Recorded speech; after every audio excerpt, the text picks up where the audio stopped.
해오름 부동산 소장입니다. 요즘 육지에서 손님들이 오시면 가장 많이 하시는 말씀이 있어요. 소장님, 제주도 땅값 많이 내렸다던데 지금 금매 하나 잡으면 딱 좋지 않을까요? 금리가 오르기 시작한 2022년 중순부터 본격적인 하락장을 겪은 후 하락세가 멈추고 2012년, 2014년 수준의 시세로 바닥을 단단하게 다지고 있는 상황입니다. 매수를 생각하시는 분들에겐 지금이 분명한 기회의 시장입니다. 경매나 금매로 시세보다 훌쩍 저렴한 물건들이 쏟아지고 있으니까요. 하지만 여기서 엄청난 문제가 발생합니다. 바다 가깝고 엄청 싼 땅 나왔다 하고 앞뒤 안 재고 덜컥 계약하셨다가 낭패를 보는 육지분들이 너무나도 많습니다. 그래서 제주도 토지 구매 시 당하지 않는 핵심 유의사항 시원하게 풀어드릴게요. 첫 번째 유의점, 내 땅 앞 도로가 4m인데 건축이 안 된다고요? 얼마 전 조례가 변경되어 도로폭이 3m 이하여도 약 30평 이하의 단독주택 개발이 가능하고 2m 이하라면 그보다 작은 규모로 건축이 가능해졌습니다. 그럼 제 땅 바로 앞 도로가 사이입니까? 당연히 크게 지을 수 있겠네요 라는 질문을 많이 하시는데, 건축 허가를 받을 때 말하는 도로폭은 내 땅 바로 앞만 보는 것이 아니라 내 땅과 접한 도로의 시작점부터 내 땅까지 들어오는 모든 구간 중 가장 좁은 폭을 기준으로 합니다. 두 번째 유의점으로 지적도와 실제가 다를 경우입니다. 서류상으로는 4m 도로인데 막상 가보면 풀이 무성하게 자랐거나 옆집 담장이 넘어와서 실제 눈에 보이는 도로폭이 2m인 경우가 있습니다. 이럴 땐 두 개 중 더 좁은 폭을 기준으로 심사를 받게 됩니다. 그래서 제주도 땅을 살 때는 서류만 보고 계약하시면 절대 안 되며 현장 실사가 필수입니다. 세 번째 유의점으로 육지분들 99%가 실수하는 상수도 문제입니다. 소장님, 땅에 수도가 안 들어와 있으면 육지처럼 펌프로 지하수 파서 쓰면 되잖아요 하시지만, 제주도는 섬 전체의 환경 보호를 위해 지하수 신규 개발이 엄격하게 금지되어 있습니다. 즉 집을 지으려면 무조건 기존의 상수도 배관을 끌어와야 하는데, 여기서 수많은 변수가 생깁니다. 첫 번째 난관은 고도 차이로 인한 인입 불가, 즉 물이 안 올라간다는 것입니다. 제주도는 물이 귀하고 전체적으로 수압이 약한 지역입니다. 그래서 내 땅이 6m 이상 높은 지대에 있다면 수압이 약해서 오르막으로 물을 밀어 올리지 못해 급수 불가 지역 판정을 받습니다. 동네에 따라 단 1m만 높아도 허가가 안 나는 경우도 수두룩합니다. 두 번째 난관은 배관 규격에 따른 인입 불가로, 내 땅 근처 상수도 배관 규격이 9mm라면 수압 문제로 주택 1부터 2채밖에 허가를 내주지 않습니다. 그럼 제가 15mm 관으로 두껍게 바꾸면 되잖아요 라고 하시지만, 15mm 관으로 연결하려면 저 멀리 마을 입구에 있는 굵은 본관에서부터 내 땅까지 도로를 다 깨고 새로 수도관을 끌고 와야 합니다. 상수도 인입 비용 도대체 얼마나 들까요? 제가 이해하기 쉽게 표로 정리해드리겠습니다. 거리가 50m라고 가정했을 때 나오는 비용이며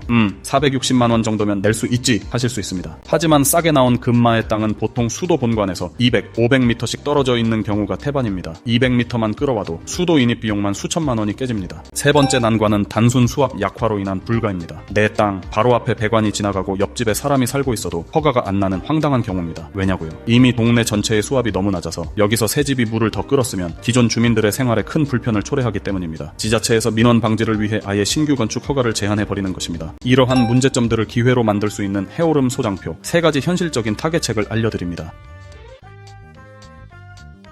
첫째, 수도 인입 비용을 내고의 무기로 쓰세요. 단순히 좀 깎아주세요가 아니라 정확한 수도 인입 견적을 뽑아 매도자에게 제시하는 거죠. 사장님, 수도 끌어오는데 2천만원인데 매매에서 빼주시면 당장 계약하겠습니다. 이렇게 논리적으로 접근하면 싼 땅을 더 저렴하게 잡을 수 있는 강력한 무기가 됩니다. 둘째, 건축 계획에 다이어트가 필요합니다. 9mm 배관이라 주택 한 채만 가능하다면 프리미엄 독차의 펜션 1동으로 고급화 전략을 가는 것이 투자 대비 수익률이 훨씬 높을 수 있습니다. 땅의 조건에 맞춰 내 계획을 유연하게 바꾸는 것도 현명한 투자죠. 셋째, 맘 편하게 기반 시설이 완비된 땅을 고르세요. 평당 단가가 조금 더 비싸더라도 이미 수도, 전기, 오폐수 관로가 다 작업되어 있는 땅이나 건축인 허가가 완료된 땅을 매수하세요. 그럼 이런 억울한 일 안 당하려면 도대체 어떻게 해야 할까요? 이런 리스크를 원천 차단하는 방법 3가지가 있습니다. 첫째, 안전하게 건축 허가를 득한 땅을 매수하세요. 두 번째, 물탱크 앤 가펌프, 조건부 허가를 협의해보세요. 세 번째, 계약서, 건축 허가 특약을 확인하세요. 이 복잡한 상수도 문제, 덜컥 계약하기 전에 어떻게 확인해야 할까요? 제가 실무에서 쓰는 정확한 관망 확인 5단계를 알려드리니 이거 하나만 캡처해 두셔도 수천만원 아끼시는 겁니다. 지금까지 제가 말씀드린 내용들을 알고리즘으로 정리해보았습니다. 수도가 있다면 내가 원하는 규모가 허가 가능한지 재차 확인이 필요합니다. 수도가 없다면 초에 근접 수도 위치 확인 요청과 거리 계산수 인입 비용, 산정 후 비용 대비 타당성을 판단하셔야 합니다. 자, 제주도 땅 사기 참 만만치 않죠? 지도만 보고 네모반드 듯하고 바다 가까워서 좋네 하고 샀다가는 집도 못 짓고 주말 농장으로만 써야 하는 땅이 제주도에는 정말 많습니다. 그래서 현지 사정에 훤한 진짜 토박이 전문가의 날카로운 권리 분석이 반드시 필요합니다.